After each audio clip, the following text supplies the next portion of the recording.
Okay, this is the steering system for a Tayana 48, accessible through the aft stateroom, which is pretty good. Very convenient, especially if you're at sea trying to work on it. However, there are some issues with this boat and its steering system. First of all, here's the top of the rudder post right here, and then there's the fitting there for the emergency tiller, and it goes all the way to the top up here somewhere right there. So you stick the emergency tiller all the way down to here. Now, the original design by Bob Perry was to extend this rudder post all the way to the top deck and secure it there with the top bearing. So there was going to be a bearing there.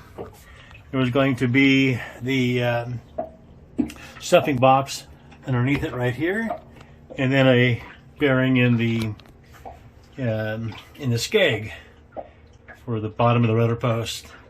So there's going to be 3 bearings in this system. So what Tayana did, the builder, is they got rid of that upper part of the rudder post so they can make room out of this place. And they just left it with a stuffing box right here. So the problem with the stuffing box is it's not a real bearing, right? It's just something to keep water from coming out. So there's movement in the rudder post in every direction, right? So, and you can maybe see it if I don't know if I can do this and film at the same time, but if I throttle the cable here like that, you can hear it. Maybe you can even see it. You can hear a little bit of the rudder movement, right? So what that means is that the rudder post is moving, and everything attached to it is also moving, including this quadrant. The quadrant, as you can see here, is pretty well beefed up, isn't it? Right? It's got this stainless steel plate on top, and it's even got a beefier point at which the rudder drive arm, or the hydraulic drive arm pin goes into it, right? That's still not enough. Because if the autopilot ram is solidly mounted, and this one is nearly so probably, you can see this big iron plate here bent. It's through bolted into this stringer, and it is butt ended up to the wooden bulkhead here. So there's probably a little bit of give in that, probably just enough to take up the movement in the rudder post.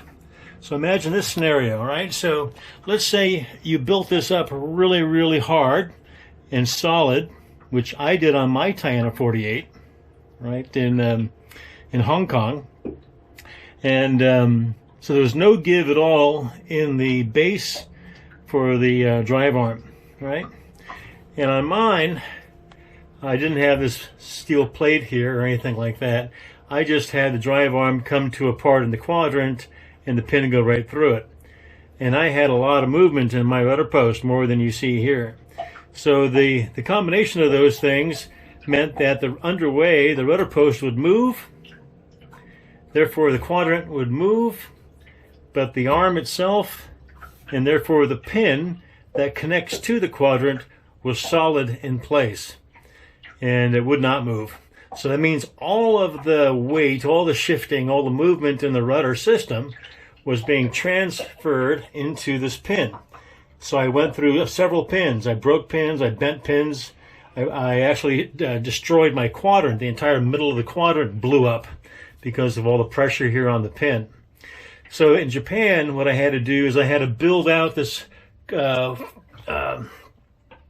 whole system against the bulkhead here, so that I could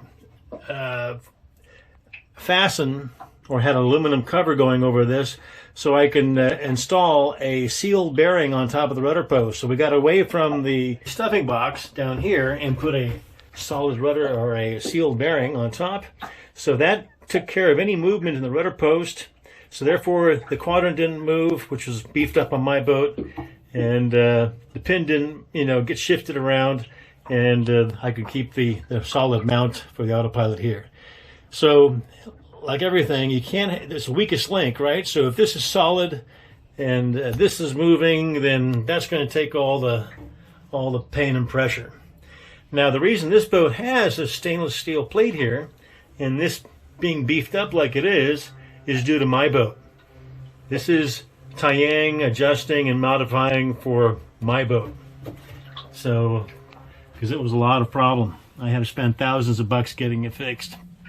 Anyway, center cockpit boats and steering systems with big long cable runs and all the friction that's involved, very difficult, especially when you don't have the proper bearings keeping that rudder post stabilized. We got an issue here with some rust. You can see the rust here on the engine mount, a lot of it, a little scaly there. Notice that the electrical connectors for the engine harness are covered in some rubber to protect them from water dripping down from above. That was actually my idea that I recommended to the owner after my first delivery of this boat years ago. Anyway, you can see that the rust is pretty recent there, pretty scaly, pretty bad. It's gone on for a while. And you can see it on other places of the engine. On this side here, you can see the top of the turbo. So that's a good telltale, huh? That something's raining down from above. And you can see a history of water coming off of the engine mount there, rusty stains in the bilge. So that's all coming from up above here, from the this is the Olfactory Anti-Siphon loop. And the problem with these, even if they work properly, is that they can spit. And you can see the telltales from the seawater coming out of them, right? So they're just spitting.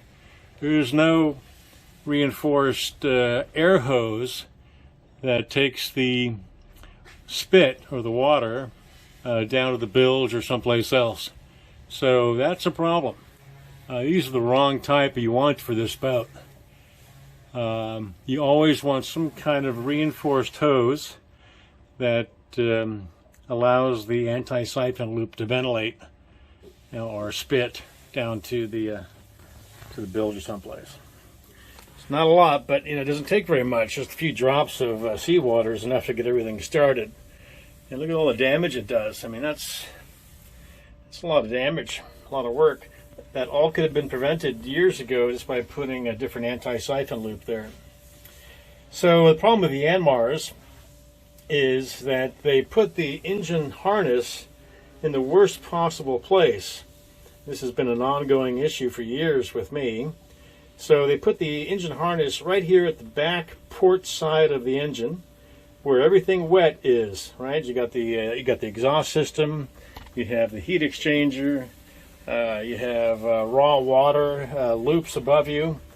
That's not necessarily true for all Yanmars, but in this case, look how it's plumbed, right? So yeah, that's the normal place for it to be, right above the engine, and whatever else gets wet back here. So the engine harness is in a very vulnerable spot. In this case, it's covered up. But if you get a single drop of seawater on the plug there, you could lose the harness. So what you'll have to do is track that problem. You'll have a problem with one of your gauges or whatever, and then you'll have to bypass that wire in the harness, or you'll have to replace the entire engine harness and or the side that goes to the engine panel. That's a big job, and that's a very expensive job. And since we're on the subject of engines, here's a PSS shaft seal. I like these, all right? I think we did this years ago. We put this hose clamp right here on the collar. PSS sells like a $100 contraption, which does the same thing. What I would normally want to do is I want to put tape down on the shaft and then put the hose clamp over the tape to give it something to grip onto. But that's fine. It's not going to go anywhere. So the screws here can't be reused, by the way. So if you do loosen this up and move it, you can put new screws in there. All right. Now, here's the graphite bearing side of it, and you can see some salt, which is pretty normal. You can always clean these up with some vinegar And you can also put some emery paper, some fine emery paper, in between the stainless steel collar and the graphite bearing. And then you can work that paper around the entire seal. It'll leak a little bit of water, but not too much. So basically just working the emery paper around, just freshening up the seal. What happens is sometimes you get biologic or debris in there, or you got salt crystals or whatever, and that can be abrasive. So anytime a boat has been splashed, and this boat was just recently splashed after a bottom paint, you want to make sure you burp this thing. And it wasn't burped when I got here.